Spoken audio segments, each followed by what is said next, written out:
現年54歲嘅湯寶如曾與劉小慧、黎瑞恩、黃興平並稱為寶麗金四小花，憑與張學友合唱嘅《相思風雨中》唱到街知巷聞。近年湯寶如主力喺內地發展，不時登台演出，但日前佢突然聲明，表明跟內地娛樂公司毫無關係，並公開追債，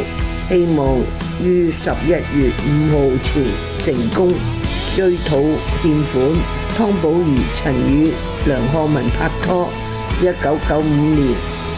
戀上音樂監製譚國正，並選擇放棄事業淡出樂壇。有傳兩人計劃結婚，但卻因為第三者介入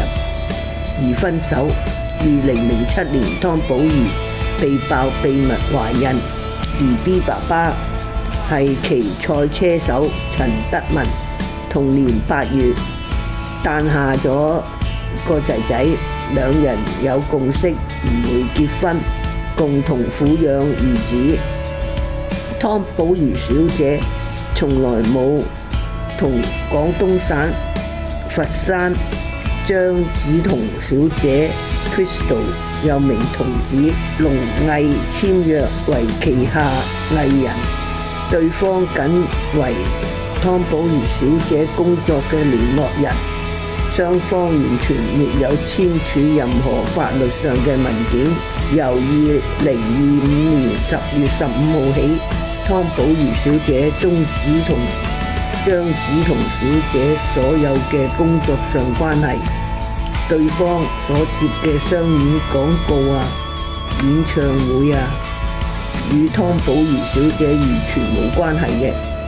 同時，所有嘅演出合約，湯寶如小姐從來沒有簽署過，亦嚴正聲明張梓彤小姐把所有關於聯絡資料全部下架，包括佢嘅社交平台、聯絡方法。張梓彤小姐仲有欠款未還清，佢亦承諾喺2025年11月5號前會還清所有嘅款項，希望講到做到，雙方切